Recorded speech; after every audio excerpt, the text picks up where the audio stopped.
During a hot summer day on July 3, 2020, Oliver Johnson, aka Dorian Concept, sat himself down on his chair to record himself fooling around on his Yamaha CS01. Thinking nothing of it, he plays this particular string of notes and posts it on his YouTube channel.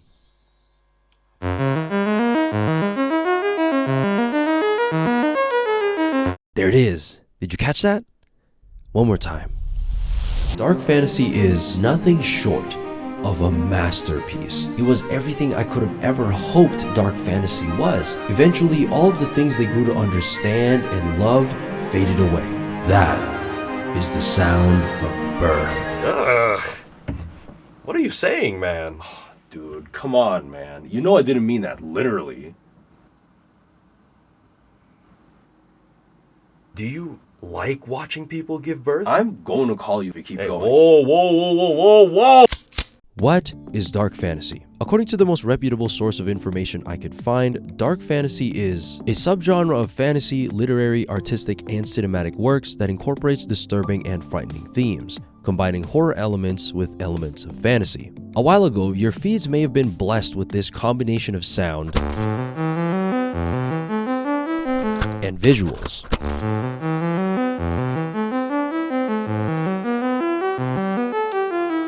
And something about this combination resonated with millions of people across TikTok and Instagram Reels. Everyone and their mother was making X pop culture reference if it was dark fantasy. The Simpsons if it was dark fantasy. Corpse Bride if it was dark fantasy. Shrek if it was dark fantasy. Coraline if it was dark fantasy. Wait!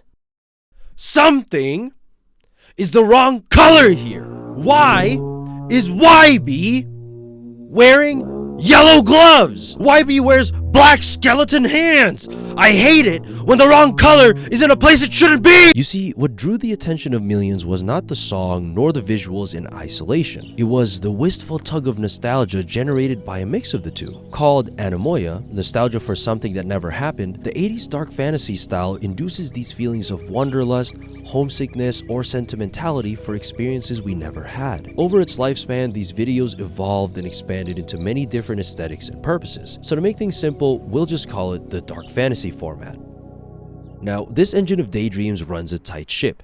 They produce essentially the same videos over and over again, and it's driven primarily by three powerful cogs: grainy AI-generated images using 80s movies posters video game cover art as a base aesthetic, fantasy landscapes and characters, and a familiar set of strings from one Dorian Concept, now officially known as Hyde. So, why do we feel this way about dark fantasy? Well, one thing you'll notice in every single dark fantasy video is the dominating nature of, well, nature.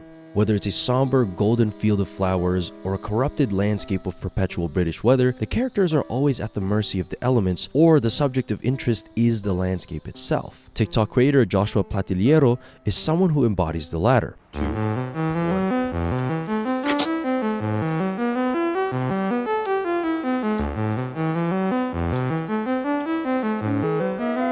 Also known as Mega American, he is a travel content creator who makes short, eye-catching highlights of the locations he visits. He is what I would consider a good rich person. So instead of spitting on your face with how much material possessions he has, he spits on your face with the lifestyle that he leads. As you can tell, the guy's pretty well off. The dude's lugging around a whole set of armor, presumably while hiking, and it seems as if he's in a completely different country in every video he makes, each location more breathtaking than the last. The point of each video is to show off the beauty and grandeur of his environment, and one formula that has never failed to deliver for him is the dark fantasy format.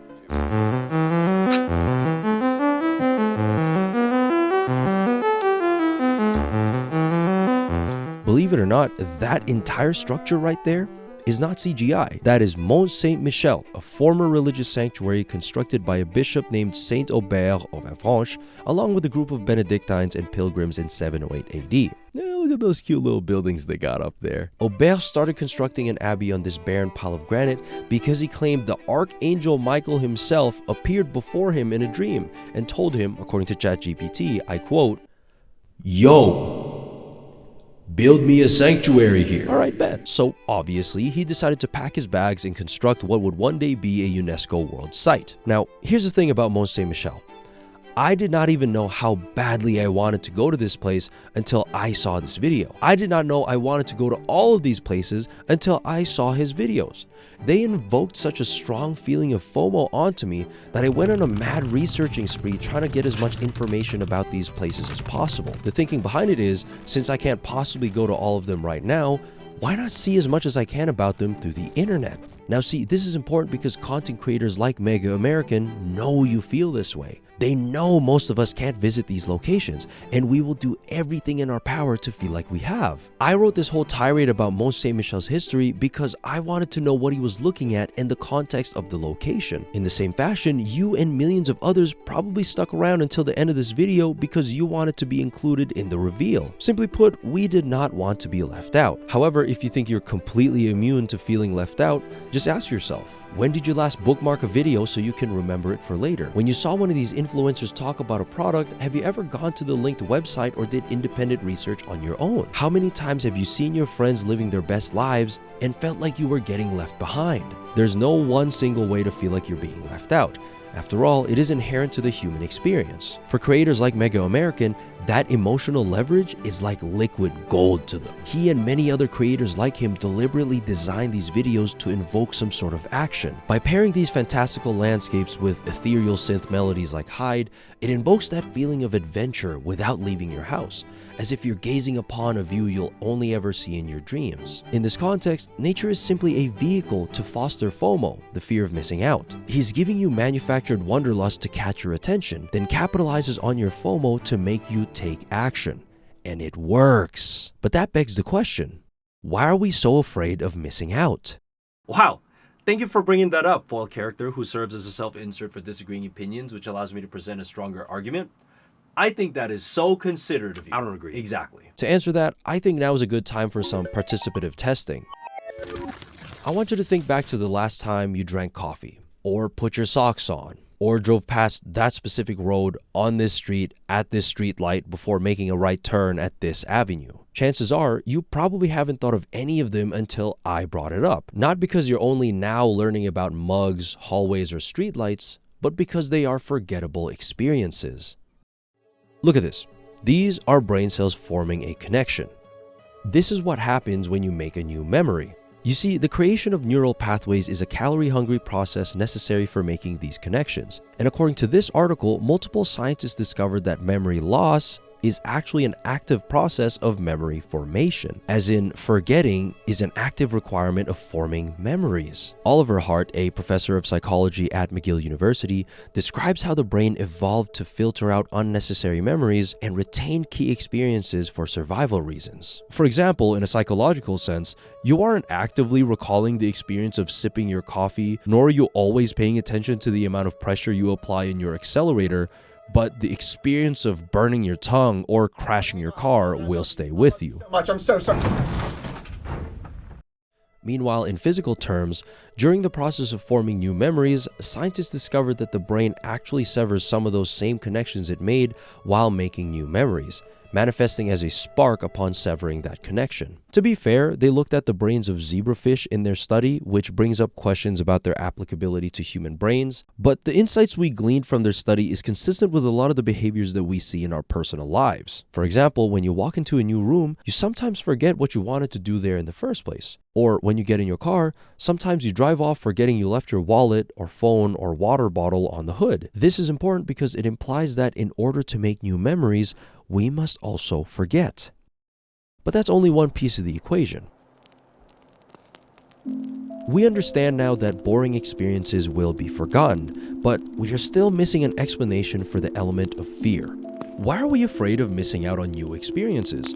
Or an even better question, why are we afraid of a lack of new experiences? It's no surprise that as a species, we possess a palpable weakness against boredom. There have been multiple studies done on the effects of boredom on the human mind, and all of them come to the same conclusion.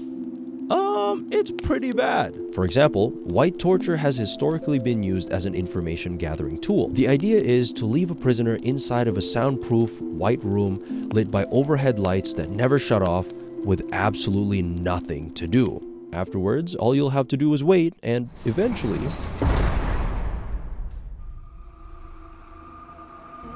they will crack. Thankfully, in the modern day, these practices are now considered immoral and frankly terrifying. But we can still witness some of the effects of white torture in action thanks to brave YouTubers like Michael from Vsauce. In his Minefield episode, where he studied the effects of white torture on his own psyche, he commits to staying in an all-white padded room for 72 hours straight while monitoring his behavior over his stay. He claims that 3 days is the upper limit, which scientists believe can lead to brain damage. And I think he proved them right. Hey, Vsauce! Michael here. How fast can you run? The key insight we glean from Michael's suffering is the brain's constant need for new stimulation. For example, when the brain does not receive any stimuli after a length of time, it will compel you to seek new ones. This is what we saw in Minefield when Michael started doing push-ups, pacing around, counting his steps, talking to himself, and even later in the video, hallucinating things that aren't even there. How many bottles of water have I drank? Is there one more laying around here that I've lost? Because there are only 6 here. But then down here, there are... All in an effort to stave away boredom. However, I think the most interesting part of this experiment took place when Michael ran out of fresh ideas. Before reaching this point, Michael entertained himself by using his memories. He tapped into his childhood, early adult life, and his own wedding in order to feel something, to summon the same happiness he felt in those moments in place of boredom. But by hour 58, he's just dead. At the start of his stay, he was active and animated. Michael was walking around, talking to himself and providing commentary to the camera. But by hour 58, he just stares off into nothing. Even his own memories could no longer stave off his growing despair. With his perception of time completely destroyed, he spends the rest of his stay in a quiet, contemplative state of waiting. One thing this episode taught me is that the fear of boredom stems from our constant desire for growth. In a way, I think it's poetic how our hunger for knowledge is strong to a fault. It's the same mechanism which has helped us survive for millions of years.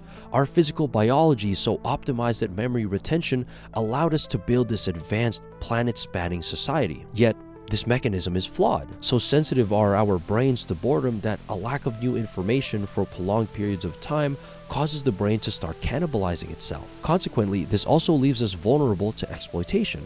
Content creators like Mega American understand this mechanism very well, allowing them to hijack our desire for stimuli in order to induce feelings of FOMO for their financial gain. With that said, man, this just feels right.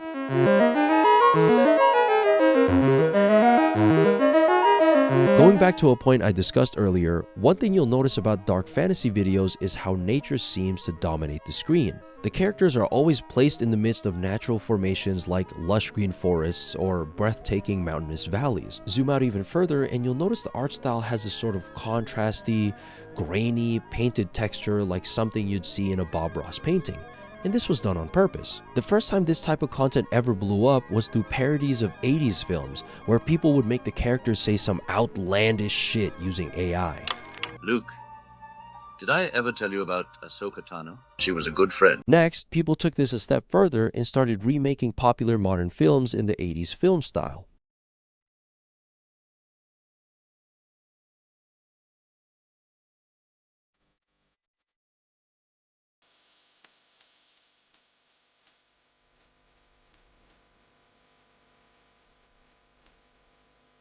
Finally, it took its final form when people completely strayed off of re-emulation and started making original dark fantasy content. Whoa, wait.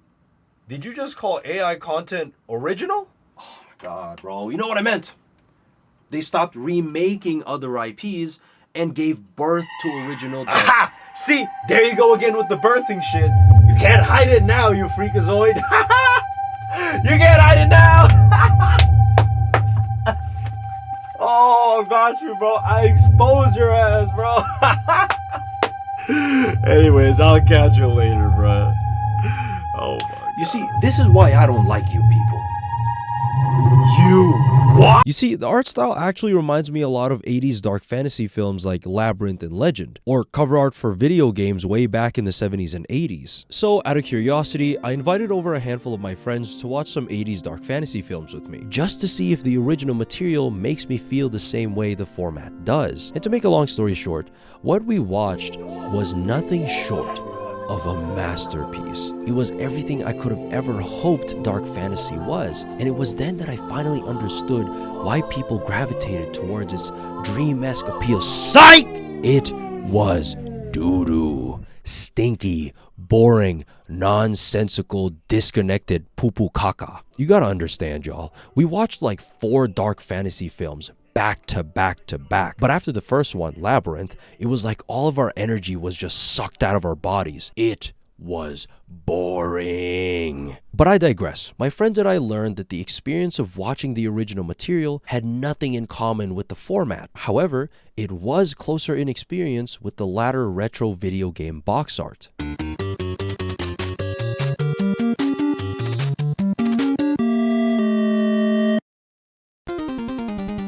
You see, video game box art was different back then because cover art was designed to be as eye-catchingly bright as possible. Contrast them with modern video game art and it's almost a night and day difference. Modern video game art more or less shows an accurate representation of the game inside, whereas you would never guess what the retro games were actually like until you played the game yourself. For those of you who haven't played any of the Castlevania games or only know about Castlevania through the show, I want you to make an honest guess at what type of game this is based off the cover art alone. Go ahead. If you guessed it was a point-and-click vampire mystery horror set in 1700s England played from the perspective of a cheeked-up Conan the Barbarian, you're wrong! Fool! It's actually an action-adventure platformer following Simon Belmont, a descendant of the esteemed vampire hunter Belmont clan. He is on a mission to slay the resurrected Dracula 100 years after his ancestor put him down. To honor his family and save the world, he must not fail his mission. Yeah, my guess wasn't close at all either. Despite the obvious clickbait, this was not necessarily a bad thing. In those times, the video game industry was nothing like we have today. Technology has not yet advanced enough to make the complex, story-driven games that modern players get to enjoy. Furthermore, video games were just not as popular as they are now. They were very much associated with the nerd culture at the time, and the only other group who played games were kids who had their parents buy it for them. So to catch their target demographic's attention, game companies opted to use bright colors and bold images in order to stimulate imagination. The intention was to make the person imagine what it must be like to play their games as they passed by it in the store aisles. High contrast and flashy images were king in those times because companies only had 1 or 2 precious seconds to capture a child's attention span, at least long enough for them to beg their parents to buy it. I believe the reason why the dark fantasy format takes heavy inspiration from retro box art is because of its ability to stimulate one's imagination. For example, when you look at the environment our characters are in, you can almost feel the ambient temperature on your skin, hear the howling of the wind, smell the fresh morning dew of grass between your fingers. Not to mention, the colors are saturated to high hell. It presents an exaggerated world, but it's grounded enough so that it might just exist in our reality, enough to allow us to picture ourselves within it. Funnily enough, this is the same reason behind the efficacy of manufactured wanderlust, which I mentioned earlier. Mega American does a phenomenal job at enhancing the landscape while maintaining an accurate depiction of the surrounding environment. Notice how there are only ever 3 components present in his videos. 1, a pan from his face towards the location of interest. 2, the music. And 3, ambient sounds. That is all he does. He understands that his audience is not there for him. They want to see whatever location he is currently looking at. Therefore, he doubles down and allows the landscape to breathe. He also plays animoya-inducing music in the background to make it seem as if you were living out a dream. But the best part is, that place exists, and you can imagine yourself going to it. If you ask me, I think the pan is a genius move because it acts as a sort of hook. When you seem amazed by something in the distance but you're unable to see it, it piques your interest. And because the brain is imagining what it might be looking at, it compels you to stick around until the reveal. And for your patience, you are rewarded with a breathtaking view every single time. Apply that same logic to the dark fantasy format, and you find they both follow the same philosophy. These mountain ranges bathed in starlight purple with a lone homely looking hut sitting at its base are sights impossible to see in our world. But it is grounded enough in reality to allow us to imagine the distant howling of wolves, the clinking of black-plated armor as we hobble ourselves home, the hooting of owls as we insert our keys into the hut door, and finally, the creaking of aged floorboards bearing our weight as we welcome ourselves back home. The point is, these worlds do not exist. They are AI-generated images using the hard work and talent of many artists to mimic art of the same ilk. They are without story or logic, and it's up to us to impose our own stories onto this empty husk of an image. This is what allows us to imagine our way inside the picture, why we can almost feel their surroundings as if we are the characters ourselves. Furthermore, because they don't exist, I think the watcher almost mourns what they can't have in a way. I believe we gravitate toward these images because they represent a life that cannot be, a life without the issues that we face. Which brings me to my next point. The dark fantasy format is a callback to simpler times. 588-2300 Empire. Apart from nature, you'll notice another recurring theme in the dark fantasy format, which is being permanently set in medieval times. Perseus Grimm, another YouTuber, actually points this out in his video, Why Fantasy Worlds Should Be Stuck in Medieval Times. Referring to it as medieval stasis, he surmises how a world filled with magic, specifically ones capable of extending life, would be miserable for the younger generations. Let's say that a scientist has been researching the same niche of their subject their entire adult life. It is easy then to be blinded by tunnel vision or to get hung up and subsequently held back by old and outdated information from their youth. There's even some data which indicates that older and more experienced doctors might actually have worse results compared to their younger counterparts. Even if these old smart geezers were to invent something new, how likely is it that their equally ancient contemporaries would embrace these advances with open arms? It is no secret that old people tend to be quite skeptical when it comes to new technology. Be honest, how many times have you met someone over the age of 50 that gets excited by all the new tech flooding into their homes? Yeah, exactly. The older you get, the less excited you'll probably be by all the constant rapid changes that developing tech brings about. While extending one's life would enable us to do continuous research on life-changing technology, it would ultimately be detrimental to society because of the amount of boomers this system would create. For example, think of how us now, without life-extending magic, how difficult it is for some people to adopt something like electric cars. All these other dorks on Twitter, look, I bought a Tesla Model 2. I put a $400 deposit. You're fucking geeks! There's no man alive in a Tesla I couldn't kick the living fuck out of. I will drag you from your Tesla by your neck in front of your bitch! From what I've seen, outside of a lack of infrastructure and all of the shortcomings that come with a developing product line, some just don't use them because it's not what they're familiar with. But everyone knows, as oil reserves deplete and the planet continues to get even more fucked up by the oil industry, it's only a matter of time until oil and, by extension, gas vehicles are completely phased away. Unless we choose to suffocate the whole planet for profit instead. Just think of how difficult it is for older people now to adopt new ways of thinking and apply that to a group of people aged in the thousands. Which brings me to my main point. Older generations cannot let go of what worked in the past. They always claim that the new generation is inferior in some way, that society is getting worse despite it clearly improving after every generation. Some may think this is solely a modern experience, but this is actually a recurring phenomenon observed over the span of written history. This is a quote of somebody complaining about the youth while expressing their fear for the future of humanity. Our Earth is degenerate in these latter days. There are signs that the world is speedily coming to an end. Bribery and corruption are common, children no longer obey their parents, every man wants to write a book, and the end of the world is evidently approaching. When do you think this was written? Last week? Last month? Last year? Maybe even 12 years ago from a conservative news channel covering the Mayan calendar scare? This was written in 2800 BC by an unknown Sumerian writer who felt so passionate about this message that they chiseled it onto a stone tablet. Fast forward 4,000 years later and they are still saying the same exact script.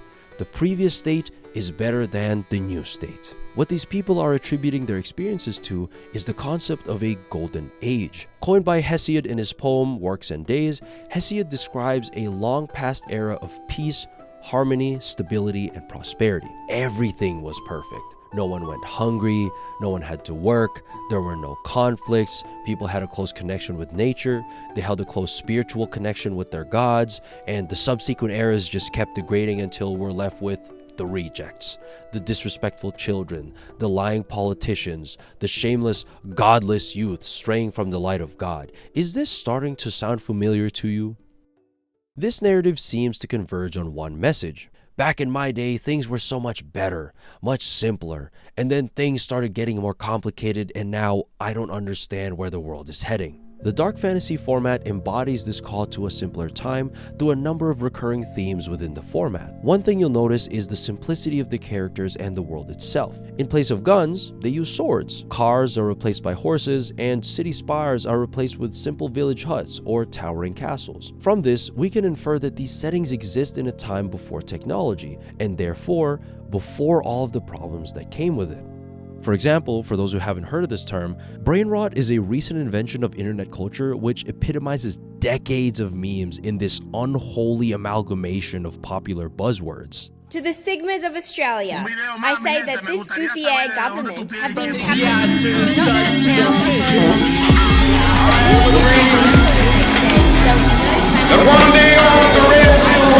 You get the point. It is a beautiful thing to behold, but it is also the byproduct of a growing social media addiction problem.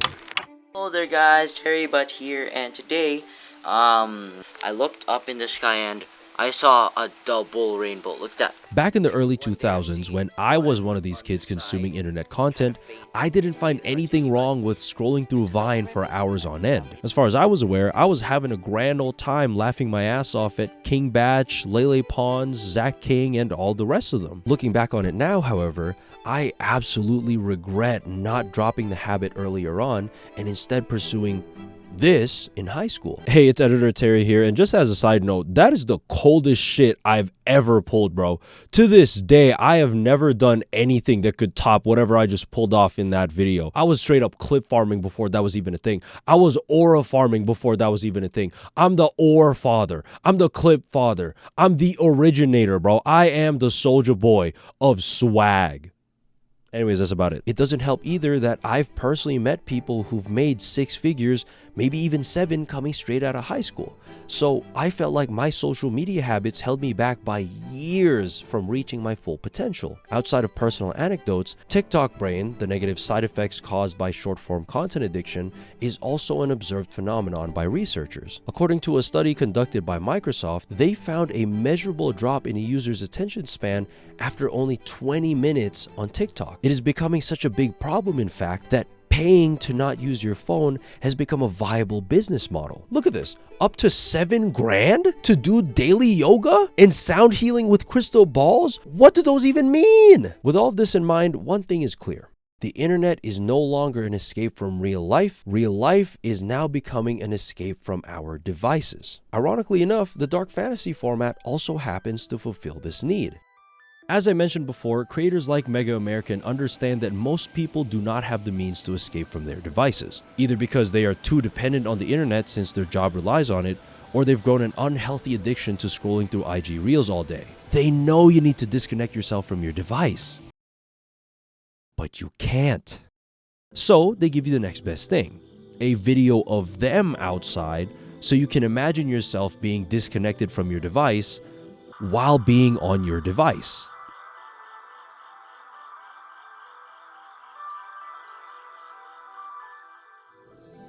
In this context, the dark fantasy format represents the people's desire to remove themselves from their problematic reality. And can you really blame them? Our problems are not easy to solve. Oftentimes, we make multiple decisions throughout the day without all of the necessary information.